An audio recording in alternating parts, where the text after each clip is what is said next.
Did you know that today's presidential cabinet looks completely different than George Washington's? Well, if not, you're going to find out today. So let's get started.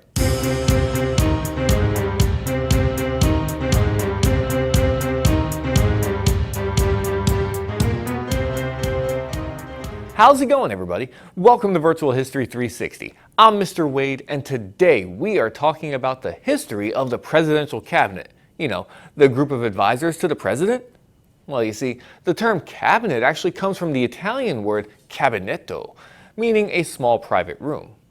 A good place to discuss important business without being interrupted, right? Now, the first use of the term is actually attributed to James Madison, who described the meetings as, quote, the president's cabinet. Now, it has certainly come a long way since Washington's presidency, so that's what we're going to do today. Let's take a look at the changes over the years. Now, did you know that the Constitution actually makes no mention of anything like a cabinet? Instead, saying only that the president shall have the power to appoint executive department heads, with the Senate's approval, of course, and that the president may require the opinion in writing of these officials. But although no mandate required him to form a cabinet, President George Washington, he was a smart fellow. He found the concept useful for soliciting advice on interesting questions of national importance. He knew he had to surround himself with people that knew more than him. So on September 11, 1789, just a few months after taking office, he sent his first nomination, Alexander Hamilton for Secretary of the Treasury, to the Senate. Within a couple minutes, they unanimously approved that choice. Okay, it went pretty quickly. 3 more confirmations quickly followed: Secretary of State Thomas Jefferson, Secretary of War Henry Knox, and Attorney General Edmund Randolph. Well, at first, Washington consulted with his 4 cabinet members individually, one at a time.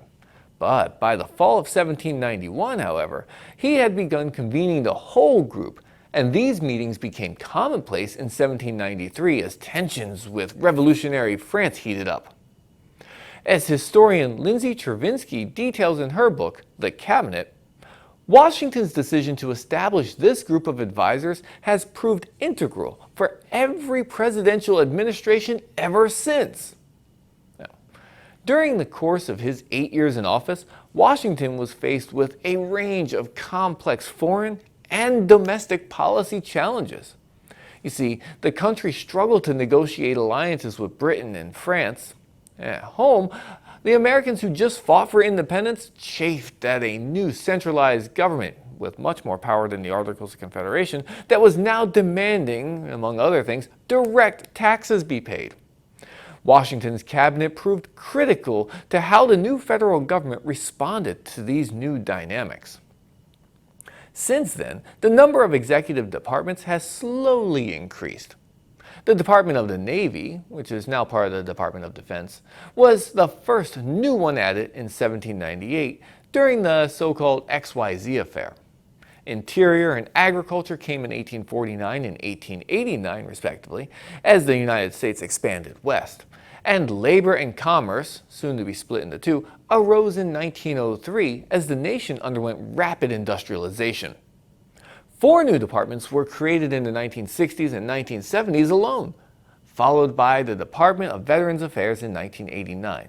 And now, most recently, the Department of Homeland Security, which formed in the immediate aftermath of the September 11, 2001 terrorist attacks. Today, the cabinet consists of the vice president plus the heads of the 15 executive departments. 7 additional positions are currently considered cabinet rank, including the U.S. Ambassador to the United Nations, the Administrator of the Environmental Protection Agency, the EPA, and the White House Chief of Staff. Cabinet secretaries are responsible for running their massive executive departments, which together employ more than 4 million people. This is why the executive branch is the largest. And many provide key advice to the president on an individual basis. Cabinet members, moreover, play a key political role, providing public support for White House policies and technical expertise in implementing them. So, now that you know a little bit more about the presidential cabinet, I want to hear from you. Did you realize that there were so many people employed by the executive branch? What do you think George Washington would say if he saw the modern cabinet positions? Tell me what you think in the comments below.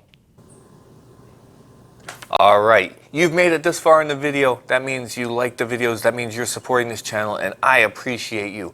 But I'm going to ask for a little bit more. If you want to support me, you can do this directly by going to buymeacoffee.com. There's a link in the description. It takes you right there. You can give a one-time donation. You can buy me a cup of coffee for $5. Or you can become a monthly subscriber, which gives you perks like shout-outs and even a sub for the day, a 30-minute Zoom session if you want to follow that. So all the details are at buymeacoffee.com, okay? So click that link and check it out.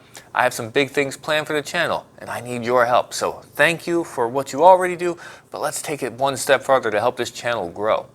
And be sure, like always, hit that like button, so YouTube knows to share this video with everyone. And if you haven't already, don't forget to subscribe. Let's turn that button, that red button, gray. And if you want, check out these other videos that you see to the side here.